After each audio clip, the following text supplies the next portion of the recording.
ओ भाई, आप तो देख के दंग रह जाओगे कि मैं इस वक्त कहाँ पे हूँ। और मेरे पीछे जो छोटे छोटे आपको बच्चे दिखाई दे रहे हैं, ये मुझे ऐसे घूर रहे थे मानो जैसे कि कोई और आ गया हो, इनके बीच इंसान नहीं। लेकिन मेरे पीछे जो आप ये मिट्टी देख रहे हैं उसके बारे में हम आपको बताएंगे।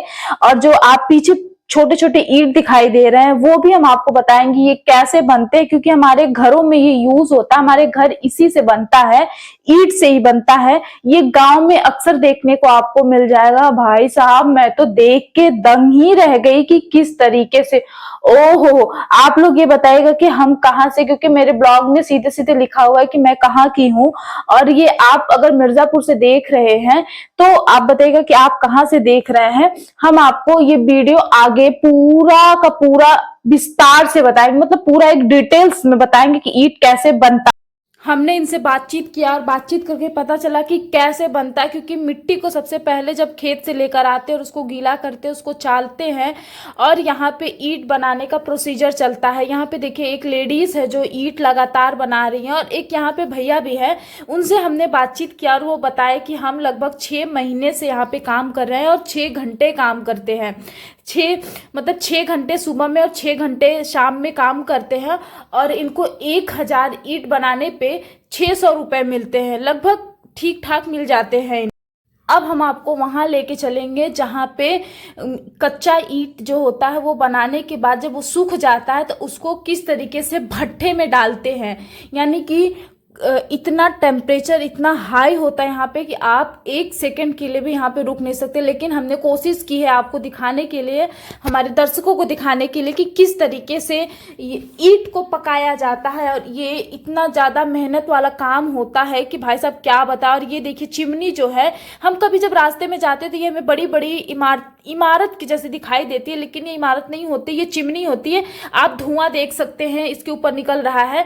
और ये जो आप सामने कोयला देख रहे हैं, ये कोयला यहाँ पे एक बहंगी होती है, बहंगी में करके कोयला ऊपर लेकर जाते हैं और उसके अंदर ईंट के अंदर जो लगा रहता है कोयले में कोयला ये डालते हैं। हम आपको ऊपर भी लेके चलेंगे क्योंकि हम थोड़ा सा डर रहे थे कि हमारे साथ कुछ हो ना जाए, क्योंकि यहाँ की तापमान जो इतनी हाई थी कि हम भाई साहब बता नहीं सकते कि कितनी ज़्यादा थी। हम तो डर ही रहे थे। यहाँ पे देखिए कुछ खड़े खड़े कोयले हैं और इनको तोड़ के मतलब इनको महीन किया गया है। हम आपको ऊपर लेके चलते। ईंट भट्ठा लगभग मैंने जब बातचीत करके जाना तो ये लगभग ईंट का जो चिमनी है 12 के समथिंग फिट है ये। और इसके चिमनी के ऊपर हम खड़े होंगे और खड़े होकर हम आपको दिखाएंगे कि एक तरफ जो आप ये देख रहे हैं ऊंचा ऊंचा दिखाई दे रहा है आपको, ये पका हुआ ईंटा है।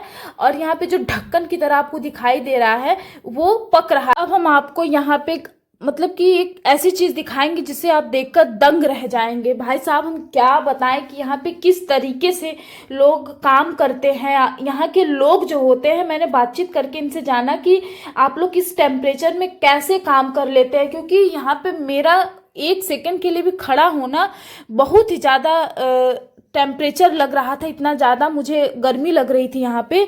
और धूल मिट्टी तो भाई साहब अलग ही है, क्योंकि हम लोगों को आदत नहीं होता है और यहाँ पे काम करने वालों को आदत हो जाता है। तो यहाँ पे जो भाई साहब हमको दिखाई दे रहे हैं वही इस कोयले को डालने का काम करते हैं। जब इन भैया से हमने बातचीत करके जाना कि ये कैसे काम करते, तो इन्होंने कहा कि हम आपको दिखा देंगे कि किस तरीके से ईंट जो है वो गर्म इतने टेम्परेचर पे पकता है। और इसी होल के अंदर ये कोयला बारी बारी करके डालेंगे। इन्होंने कहा कि मैडम हम आपको करके भी दिखा देते हैं कि कैसे हम लोग काम यहाँ पे करते हैं। क्योंकि हमने जैसे पहले ही आपको बताया कि ये स्लीपर नहीं पहनते, ये लकड़ी के चप्पल पहन के यहाँ पे काम करते हैं। और आगे इन्होंने हमें दिखाया भी कि कैसे करते, क्योंकि इन्होंने कहा कि मैडम अब जब आप यहाँ पे आ ही गई हैं तो पूरी तरीके से प्रोसीजर आप देख लीजिए। देखिए यहाँ पे चप्पल पहन के ये काम करने के लिए जा रहे हैं और इसमें ये बारी बारी से कोयला डालेंगे और कोयला डाल के हमें ये दिखाएंगे कि कैसे पकता है। क्योंकि इन्होंने कहा कि यहाँ पे काम करना हमें मुश्किल तो नहीं लगता और आदत बन चुकी है, क्योंकि उन्होंने कहा कि आप यहाँ पे पहली बार आई हैं इसीलिए आपको ऐसा लग रहा है। तो मैं बता नहीं सकती कि यहाँ की जो गर्मी थी इतनी ज़्यादा थी, हमें घर में गर्मी लगती है तो हम पंखा कूलर या फिर एसी में बैठ जाते हैं, लेकिन यहाँ पे ऐसा कुछ भी नहीं है। एक तो सूरज की गर्मी, ऊपर से यहाँ का टेम्परेचर इतनी ज़्यादा कि ये यहाँ पे काम करने वाले जो जिनको आदत है वो वही कर सकते हैं, हम लोग नहीं कर सकते ये काम। और इन्होंने हमें दिखाया कि किस तरीके से काम होता है। मैंने इनको कहा कि थोड़ा रुकने के लिए, क्योंकि ये जल्दी जल्दी अपना काम कर रहे थे और मैं चाहती थी कि मैं अपने दर्शकों को अंदर से दिखाऊं कि देखिए कैसे ये आग की लपटें जो है वो मतलब कि निकल रही थी। और एक भैया ने मुझे कहा कि ये ऐसा क्या, मान लीजिए कि ये मौत का कुआं है, इसमें अगर जो गया वो एक बार गया तो पता भी नहीं चलेगा कि उसकी हड्डी कहाँ गई, और मतलब पता ही नहीं चलेगा कि वो कोई आदमी इसमें गया था या नहीं गया था। एक भी उसके शरीर की बॉडी आपको नहीं मिलेगी, इतनी राख हो जाएगी बिल्कुल भी।